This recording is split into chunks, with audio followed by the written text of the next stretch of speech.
Bonjour les potagistes, on va aller faire un tour de jardin, ça va être super sympa. On est fin avril et on commence à vraiment préparer nos plates-bandes. Il fait beau, c'est super agréable de travailler dans le jardin et on va faire le tour tout de suite. À la fin de la vidéo, je vous parlerai de cette structure.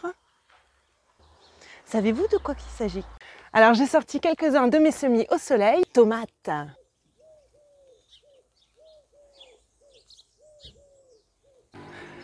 La marrante. Des choux, du basilic, du thym, des reprises d'abricotiers.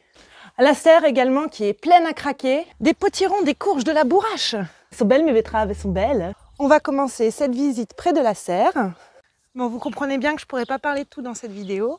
En zone 1, on vient de quitter la serre et on s'avance dans le jardin. Nous sommes sur un compost en trou de serrure, même s'il n'y a pas de serrure à proprement parler ici. Ça va être un carré surélevé avec en son centre le compost qui va nourrir ce qui se trouve autour. Des fraisiers, ça ce sont les parties qui se sont abîmées face au gel. On a eu du gel début du mois et ça ce sont les parties qui n'ont pas résisté. Donc on peut couper. Et le fraisier va de toute façon repartir en son centre, vous voyez ces nouvelles feuilles. Juste à côté du compost, il y a ce carré des oignons blancs. C'est la première culture que j'ai effectuée quand je suis arrivée en janvier. Ce carré fait 1,20 m sur 3 mètres. Il y a 80 oignons blancs. La terre est plutôt pauvre. J'ai fait des trous à même les adventices pour freiner un peu l'avancée des adventices. Entre mes lignes, j'écrase un peu, je rabats l'air. Au besoin, je recouvre d'un peu de paillage. Et ça suffit pour donner l'avantage à mes oignons. Et ainsi, je ne casse pas tout le système racinaire de mon écosystème. J'ai commencé à pailler dès mon arrivée, en janvier. Regardez comme c'est épais. J'ai hâte de pouvoir y travailler. Des fèves plantées le 31 janvier. Elles sont en fleurs. Regardez-moi ces merveilles, on dirait de petites orchidées. Des fèves, j'en ai fait 3 fois, échelonnées, plantées en janvier, en février, mars. Donc comme vous pouvez le voir, 3 stades différents. Pour celles plantées en mars, ont pratiquement rattrapé. Plantées en avance, finalement, des fois, ça ne sert pas à grand-chose. Je vais aller chercher mes lunettes de soleil.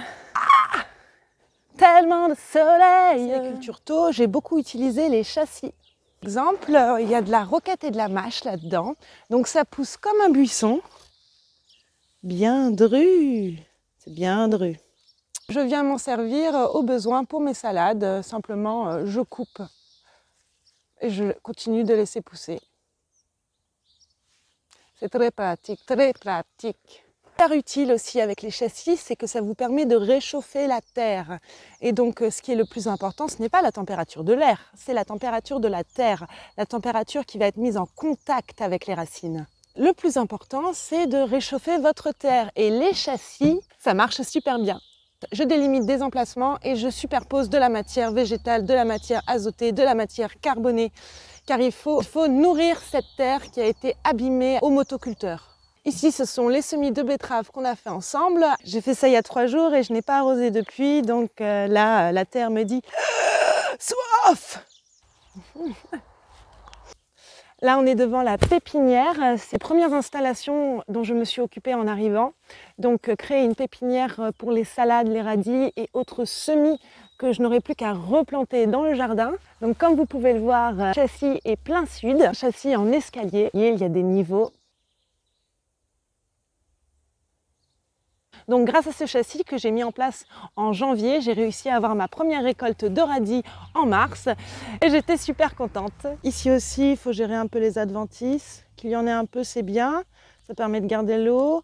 Il y a des échanges chimiques également qui se font entre les plantes qui sont intéressants. Mais il ne faut pas que ça prenne le dessus sur votre culture. Hein. Si vous faites le potager, c'est pour vous nourrir. C'est pas pour les adventices. Hop, et le voilà. Regardez. Donc c'était de très beaux radis, ils sont très très bons. Là encore nous avons d'autres radis. Ceux-là je vais bientôt les récolter. Et à côté c'était censé être des épinards et comme vous pouvez le voir il y a des trous. Ce n'est pas une réussite, il va falloir que j'en refasse. Des épinards devant, des salades, encore des fraisiers, petits plants de bourrache également. Tout se passe bien ici.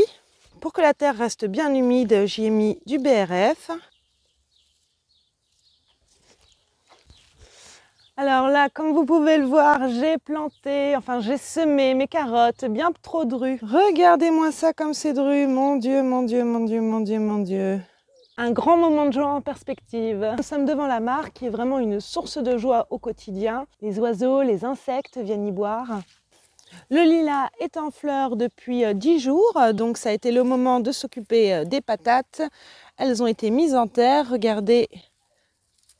Elle se porte fort bien.